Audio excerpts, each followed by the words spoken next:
လိုမျိုး order form တစ်ခုကနေပြီးတော့ အနေနဲ့ automation ကိုသုံးပြီးတော့ Google Sheet ထဲမှာ data ဘယ်လိုစေ့ကြမလဲအဲ့တော့တစ်စင်းချင်းပြောပြပေးသားမှာမို့လို့ဗီဒီယိုဆက်ပြီးတော့ကြည့်ပေးကြပါဦးအဲ့တော့အရင်ဆုံးအနေနဲ့ order form တစ်ခုကိုကျွန်တော်ဒီထဲကနေယူလိုက်မယ်အနေနဲ့ form ဆိုပြီးရှိတယ်ဗောနော်ဒီမှာဆိုရင်ကျွန်တော်တို့က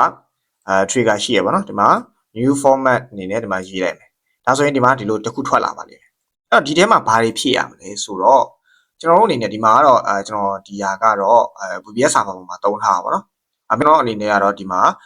VBS server ပေါ်မှာတင်ထားပြီးတော့အသုံးပြုပုံကိုပြောပြပေးသွားမယ်အဲ့တော့အရင်ဆုံးအနေနဲ့ပေါ့နော်ဒါကတော့ကျွန်တော်ဆင်ထားပြီးရလိမ့်မယ်အဲ့တော့အရင်ဆုံးအနေနဲ့ကျွန်တော်တို့ဒီမှာ authentication ကိုနာမည်ထားလိုက်မယ်နောက်ပြီးတော့ form ရဲ့ title ပေါ့နော် form ရဲ့ title ရှိမယ် decoration ရှိမယ်အဲ့ဒါကြောင့်ဘာအတွက်လဲဆိုတော့ကျွန်တော်တို့ဒီ GI အတွက်ပေါ့နော်ဒီမှာ form ရဲ့ title ရှိမယ်ပေါ့နော်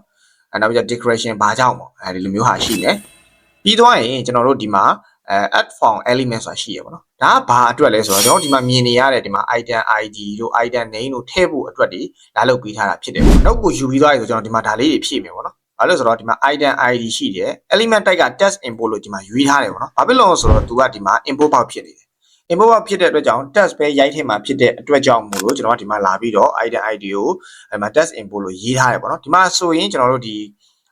ီပြောရမယ်ဆိုဒီမှာ date field တွေရှိမယ် drop down ပုံစံမျိုးတွေရှိတယ်ဒါ email ထည့်မယ်ဆိုရင် email type ပေါ့နော် file ဆိုရင်လည်း file upload လုပ်မယ်ဆိုရင် file type ရှိမယ်ဒါလေးတွေရှိတယ်ပေါ့နော်အကုန်လုံးဒီမှာ radio button တွေရှိတယ် password ထည့်တဲ့ဟာတွေရှိတယ် text area ဆိုတာ description လို့ဟာမျိုးကိုသုံးတဲ့နေရာတွေမှာ text area ကိုသုံးတယ်ပေါ့နော်ပြီးတော့ဒီလိုမျိုး field တွေထည့်ပြီးသွားရင်တော့ပုံစံမျိုးရလာပါလိမ့်မယ်ကျွန်တော်ဒီမှာလာပြပေးမယ်ဒီမှာဆိုရင် drop down ပေါ့နော်ဒီမှာဆိုရင်ကျွန်တော်ဒီမှာ drop down ကိုရွေးလိုက်တာ ਨੇ field option ဆိုတာရှိတယ်ပေါ့နော်ဒီမှာတစ်ခု option တစ်ခုချင်းစီကိုလိုက်ဖြည့်သွားလိုက်ရင်သူကဒီမှာလာပြီးတော့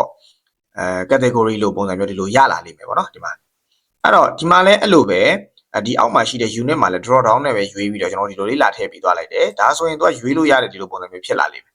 နော်အဲ့တော့ဒီဟာနဲ့ပတ်သက်ပြီးတော့ဒီဟာတွေပဲပေါ့နော်ဒါတွေထည့်ထားတယ်ပေါ့အောက်မှာဒီမှာကတော့ကျွန်တော်တို့ဒီ form is submitted ဆိုတာလေးလုပ်ပေးရမယ်ပေါ့နော်တော်လိမ့်မယ်အဲ့တော့ဒီဟာလေးကိုကျွန်တော်တို့ form is submitted ဆိုတာလေးကိုရွေးခဲ့ပေးလိုက်မယ်ပေါ့နော်ဒါ form ဟိုဖြစ်တဲ့အတွက် form submission ပုံစံမျိုးဖြစ်တဲ့အတွက်ကြောင့်ဒါလေးကိုရွေးပေးလိုက်မယ်ပြီးသွားရင်တော့ကျွန်တော်ဒီမှာဒီ note ပေါ့နော်ဒီ note ကကျတော့ဘာလဲဆိုတော့ဒီမှာလာပြီးတော့ရှာကြည့်မယ်ဆိုရင်လည်းဒီမှာ edit လို့ရိုက်လိုက်မယ်ဒီမှာ edit fee ပေါ့နော် edit fee ကဒီမှာဘာလောက်တာလဲဆိုတော့ကျွန်တော်တို့ဒီမှာလာပြီးတော့ order form ကနေထွက်လာတဲ့ဒီ output ကထွက်လာတဲ့ဒီလိုဟာမျိုးတွေ column တွေနဲ့ value တွေနဲ့ထွက်လာမယ်ပေါ့နော်ထွက်လာတဲ့ value တွေကိုကျွန်တော်တို့ကဒီမှာလာပြီးတော့ edit ပြန်လုပ်တာပေါ့နော်တကယ်လို့ဒီမှာဒါကတော့ကျွန်တော် JSON format နဲ့ထည့်ပေးထားပါတော့ဒါ object type နဲ့ကျွန်တော်တို့ဒီ key နဲ့ value တွေကျွန်တော်ကြီးညာပေးထားတယ်အဲ့တော့အဲ့လိုမဟုတ်ဘဲနောက်တစ်ခုကကျတော့ဒီကနေ output ထွက်လာပြီဆိုတော့ JSON format ဖြစ်သွားပြီအဲ့ format ကိုမှကျွန်တော်တို့ကဒီမှာလာပြီးတော့ကျွန်တော် Google Sheet တွေကိုလာထည့်လိုက်တယ်ပေါ့နော် Google Sheet မှာကျွန်တော်ကနေပြီးတော့ဒီမှာGoogle Sheet တစ်ခုယူလိုက်တယ်ပြီးတော့ရင်ကျွန်တော်ဒီမှာလာပြီးတော့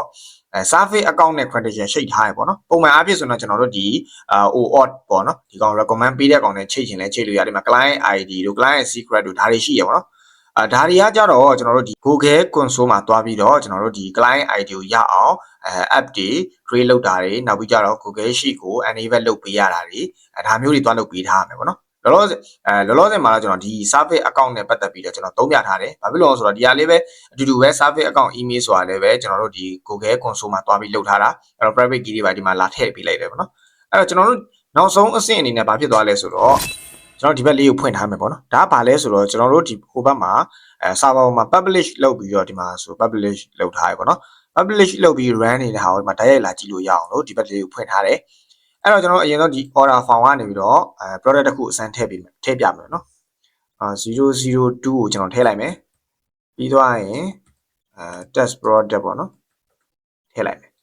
category တစ်ခုရွေးလိုက်မယ်ပြီးကြရင်သူ့ရဲ့ quantity ထည့်ပေးရမယ်ပြီးသွားရင်တော့ bottle နဲ့လား batch နဲ့လား box နဲ့လားဒါတွေရွေးပေးရမယ်ပေါ့နော်ပြီးသွားရင်ဈေးနှုန်းထည့်ပေးရမယ်ပြီးသွားရင်တော့ကျွန်တော် supplier နေရာတော့ရှိနေထည့်ပေါ့နော်မရှိရင်လည်းမထည့်ပဲလဲထားလို့ရပါတယ်ဒါစမ်းပြထားဖြစ်လို့ပါပြီးတော့ဒါကို note ကိုတစ်ခုရေးလေးအောင် test area ကိုတုံးထားတယ်ပေါ့နော်ဟိုဘက်မှာကျွန်တော် submit လုပ်ကြည့်လိုက်မယ်ဒီမှာဆိုရင်တော့ကျွန်တော်ဒီထဲမှာလာပြီးတော့ဒီမှာတန်းပြီးတော့တစ်ခါလဲဝင်သွားတယ်ပေါ့နော်ဒီမှာဆိုရင်ကျွန်တော်တို့ test product ဒီရရဲ့နောက်ပြီးဒီရရဲ့ဒါဝင်သွားတယ်ပေါ့နော်အဲ့တော့အခုလုပ်ပြပေးသွားတာကတော့ကျွန်တော်တို့ဒီ form ကနေပြီးတော့မှကျွန်တော်တို့ရဲ့ဒီ Excel sheet Google sheet တွေပေါ့နော် Excel data အဖြစ်ဘယ်လိုမျိုးတခါလဲ input လုပ်သွားလို့ရလဲပေါ့ဒါမျိုးကို ပုံမှန်အားဖြင့်ဆိုရင် order ကောက်တဲ့နေရာတွေပေါ့နော်ကိုယ့်ရဲ့ဆိုင်ပေါ့နော်ကိုယ့်ရဲ့ဆိုင်ကိုတယောက်ကိုorder မှာတဲ့ဟာမျိုးတွေမှာသုံးကျင်နေဆိုရင်ဒီလိုဟာမျိုးကနေပြီးတော့ form တစ်ခု customer ကိုပေးထားလိုက်မယ် customer ကဒီထဲမှာစိတ်ကြိုက်ရွေးပြီးတော့မှာသွားရင်ကိုယ့်ရဲ့ data တွေကိုလည်း record ကြအောင်လုပ်လို့ရတယ်လို့ Telegram ရဲ့Telegram account မှာလည်း notify တက်အောင်လုပ်လို့ရတယ်ပေါ့နော်ဒါမျိုးတွေမှာလည်းချက်ထွင်ပြီးတော့အများကြီးသုံးလို့ရတယ်ပေါ့နော်အဲ့တော့ဒီအခုလုပ်ပြသွားတဲ့ flow မှာဆိုရင်ကျွန်တော်တို့အကုန်ရှင်းမယ်လို့တော့ထင်တယ်ပေါ့နော်ဒီဟာလေး၃ခုပဲရှိရပါတော့လောလောဆယ်မှာဒါလေး၃ခုလေးနဲ့ဒီတစ်ခုကိုလုပ်ပြသွားအဓိကအားဖြင့်ကတော့ဒီကျွန်တော်တို့ order form ကနေပြီးတော့ fee name တွေသတ်မှတ်တယ်ပြီးတော့ fee name ကို edit ပြန်လုပ်ပြီးတော့မှfee name တွေအားလုံးကိုကျွန်တော်တို့ Excel တွေကို Google Sheet တွေကိုတစ်ခါလေးပြန်ပြီးတော့ထည့်လိုက်တဲ့အဆင့်ပေါ့နော်အားလုံးပေါင်း၃ဆင့်ပေါ့ဒါလေးကိုလုပ်ပြပြီးသွားတာပဲဖြစ်ပါတယ်နောက်ဗီဒီယိုတွေမှာကျွန်တော်တို့ပြန်ပြကြပါ